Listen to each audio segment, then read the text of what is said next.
Bonjour, bienvenue en live de la Clusa. La température extérieure est de -6 degrés. Nous sommes toujours au sommet du digital. Je suis aujourd'hui en compagnie d'Anne de Kerkhoff qui devrait peut-être arriver, qui est CEO de Frisbee, mais surtout d'Alexandre Huxon. Bonjour. Bonjour. Vous êtes depuis une dizaine d'années le directeur marketing, internet et communication du groupe Rétif. Exactement. Qui est le leader européen de l'équipement des commerçants et des professionnels. À vos côtés, William, bonjour. Bonjour. William Baillage, vous êtes depuis 2 ans vice-président Europe du Sud d'Alfresco, qui est un des principaux fournisseurs de logiciels libres d'entreprise, d'automatisation des processus, de gestion de contenu et de gouvernance de l'information. Exactement. Jusque-là, tout va bien. Tout va bien. On va parler ensemble de data, de gestion de data. Et j'avais envie de commencer par vous demander, avant de parler de cette gestion, quand on parle de data, est-ce qu'on sait de quoi on parle et est-ce qu'aujourd'hui les entreprises stockent les bonnes data et les utilisent bien? Alors je me propose de commencer. Je vous en prie, oui. William, Effectivement, la data est un vaste sujet. Elle est devenue notre matière première de tous les jours, la matière première de l'intelligence artificielle. Elle était statique, elle est devenue dynamique, elle est marketing, elle est transactionnelle, elle est maintenant voix, température. Et effectivement, on ressent très clairement que les entreprises sont en quête de data. C'est devenu une obsession. Et le vrai sujet est quelle data doit-on capter, stocker, opérer et aujourd'hui, ça soulève un certain nombre de points tels que effectivement la gestion de la data, l'optimisation de la data. Je pense qu'effectivement beaucoup d'entreprises souffrent encore aujourd'hui trop d'une data qui n'est pas forcément de qualité, en tout cas qui ne permet pas une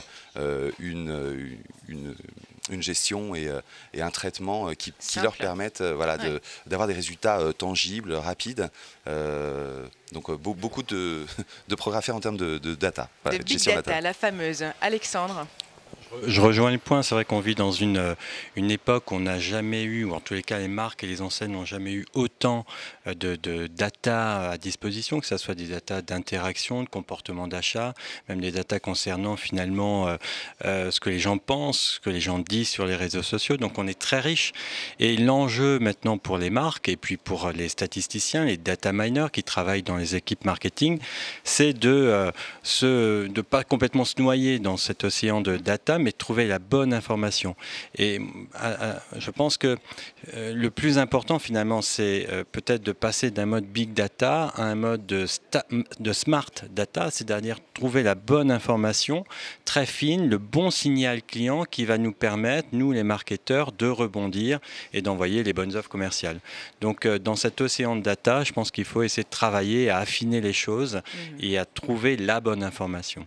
Est-ce qu'on sait aujourd'hui quel est le pourcentage, grosso modo, de data qui dort ? Alors je pense que c'est extrêmement difficile à quantifier. Je pense même que les grandes entreprises n'ont pas forcément conscience des data qui dorment, sachant qu'effectivement elles induisent un coût de traitement, de stockage, qui représente effectivement un véritable problème dans le monde de l'entreprise. Je lisais récemment un grand cas de BPCE qui a lancé le nouveau projet de la société, c'est la création du Data Lake. Alors c'est assez révélateur. On va extraire une couche de données qui va permettre à l'entreprise d'être efficiente. On est quand même un petit peu mal. Mais voilà, ça fait partie des tendances. Je pense que les entreprises ont enclenché ces grands projets. Elles ont conscience que la data, il va falloir la structurer pour l'exploiter comme il convient et surtout aussi faire le tri par rapport à ces datas dormantes qui pénalisent quelque part le développement et la gestion des entreprises. Bien sûr. Et du coup, justement, en ce qui concerne le traitement de cette data, l'optimisation, quelles sont les pistes aujourd'hui qui sont les plus affinées ? Le premier point sur cette utilisation de cette nouvelle data, je crois que ça repose la question de la transformation du métier même de data miner, c'est-à-dire ces personnes qui utilisent la data.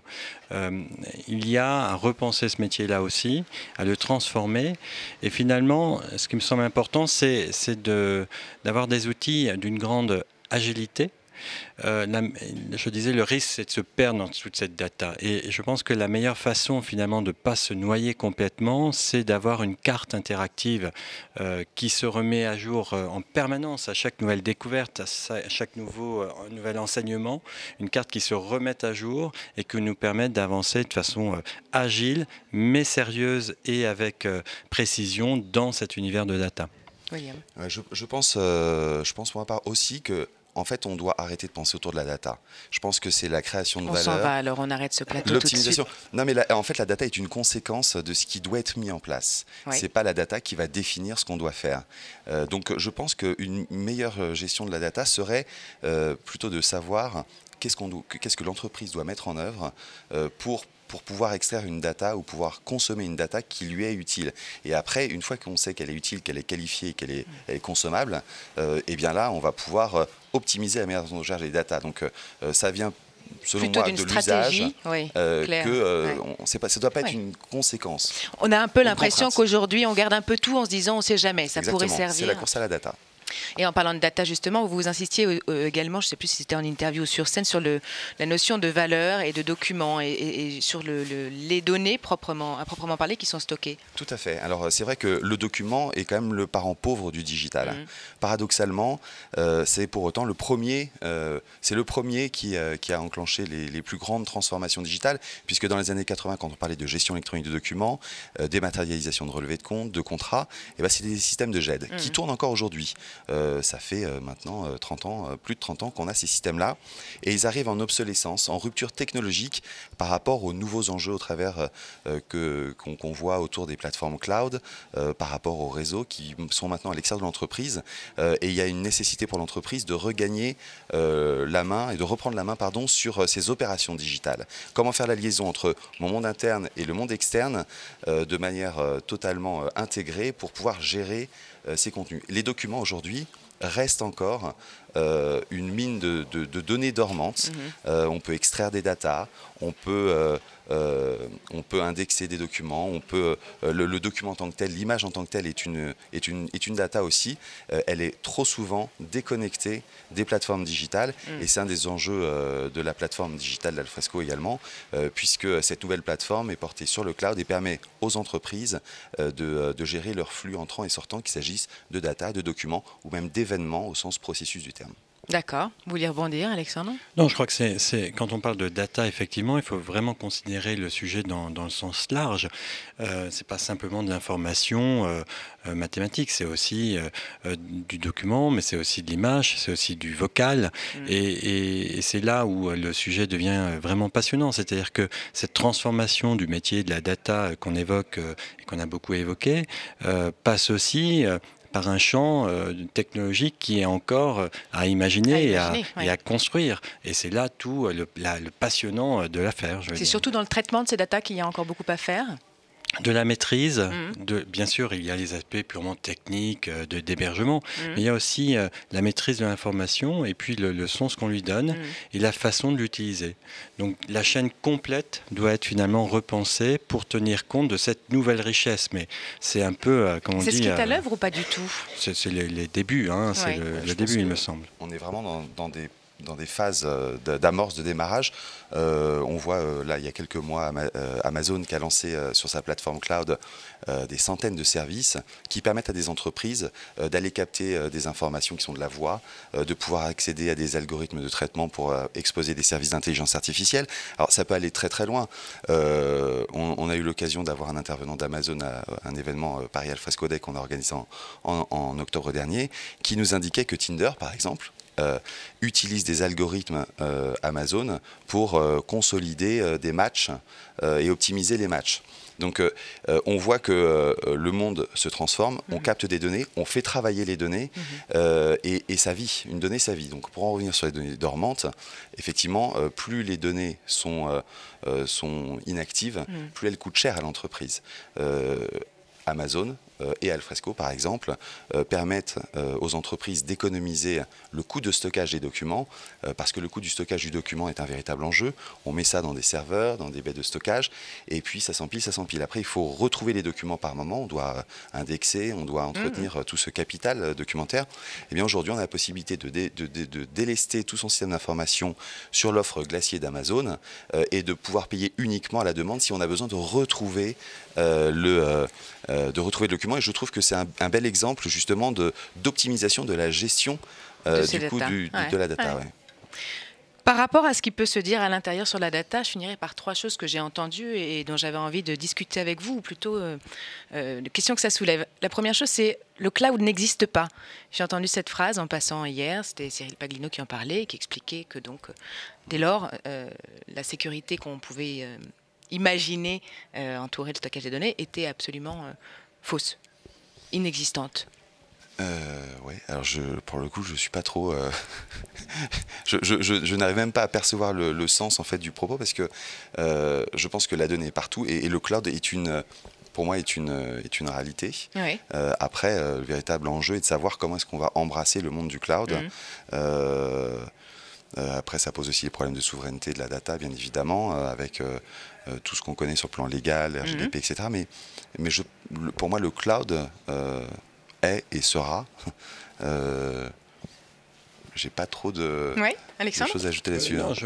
C'est une phrase entendue, alors sortie de son contexte, ça peut tout et rien vouloir dire. Mais du coup, c'est une question que je me suis posée. Vous savez, je pense que ça témoigne surtout de la grande créativité autour de ces sujets-là. Et de l'émulation permanente qu'on peut avoir autour de l'optimisation des datas, de la sécurisation, de ce qu'on en fait, comment on peut le faire, etc. Donc ça témoigne surtout, à mon avis, d'un challenge qu'on se donne sur ce sujet des datas. En fait. La deuxième chose que j'ai entendue, c'était l'empreinte écologique de ces datas qui sont extrêmement polluantes. Est-ce que ça vous a étonné, William? Étonné, non, c'est un sujet. Une fois de plus, on est au début de l'histoire. Moi, j'ai entendu parler d'une start-up parisienne qui s'est lancée et en fait qui convertit la chaleur du matériel en service de chauffage. Donc en fait, ils créent des systèmes de chauffage qui font partie de réseaux et qui permettent de traiter de la donnée chez les gens de manière à justement réutiliser. Être un peu plus vertueux. Voilà, tout à fait. Donc j'ai trouvé l'initiative assez bonne. Je pense qu'on va avoir plein de belles surprises encore parce qu'il n'y a pas que des problématiques écologiques ou autres. Je pense qu'il y a des solutions qui vont arriver et qui vont peut-être nous donner une perspective beaucoup plus joyeuse. Oui.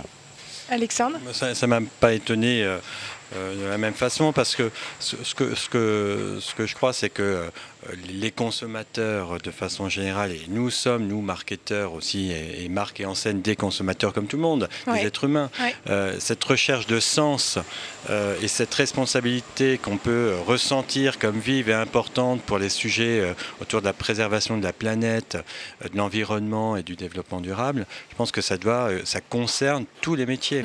Et donc je trouve ça plutôt très positif qu'on en parle. Bien sûr. Et qu'on essaye de trouver des pistes et des solutions. Éveiller les consciences. Exactement. La dernière phrase qui est d'Alain Roussel, cette fois, qui est le président de Service Plan, consiste à dire « La data ne remplacera jamais la puissance d'une idée ». Alors, je suis absolument d'accord. Bien. Je pense que forcément, quand on parle de puissance d'une idée, on pense à l'intelligence artificielle et à toutes ces choses-là. Ce qui distingue l'intelligence artificielle de l'intelligence humaine, je pense que c'est la conscience. Et si... enfin, je ne vois pas comment on peut être en capacité d'être comparé à une forme d'intelligence artificielle. On va avoir des effets collatéraux qui seront négatifs, qui seront positifs, mais je pense qu'on va pas, on ne changera jamais la valeur de l'idée humaine. Donc vous êtes d'accord? Oui, je suis absolument d'accord. Et par contre, on va vivre un choc de transition. Il va falloir qu'on apprenne à vivre avec ce nouveau monde, avec ces nouveaux environnements, et redonner à l'homme peut-être une place qui sera pas celle qu'elle a aujourd'hui. Maintenant, on ne doit pas s'interdire de penser, d'avoir des idées. Donc, ça tombe bien. Alexandre? Oui, je trouve cette phrase pleine de sens, de bon sens et remarquable. Enfin, vous savez, dans les modèles statistiques, et notamment dans ce qu'on appelle les scoring. Scoring, vous savez, c'est très simple. C'est comme quand on veut faire un prêt à la banque. La banque passe une moulinette et un modèle de score et dit une probabilité de défaut de paiement. C'est ça un score. Mais dans tous les modèles de score qui viennent chercher à prédire finalement une appétence quelconque à un produit ou un besoin, il y a une dernière variable qui est très importante, qui est la variable epsilon. Et epsilon, dans les modèles de score, qu'est-ce que c'est? C'est le solde de ce qu'on n'a pas réussi à expliquer. Et moi, ce que je crois, c'est que cette variable epsilon, finalement, c'est la liberté humaine. C'est-à-dire cette capacité, quoi qu'il arrive, que nous avons de dire non lorsque tout nous pousse à dire oui. Eh bien non. Et dans cette liberté, il y a aussi du coup l'intuition, le génie des entrepreneurs, l'envie, les passions humaines. Et donc Epsilon, pour moi, c'est le plus important des modèles de score. D'Alexandre Xon, j'ai oublié de préciser que vous étiez auteur chez Kawa.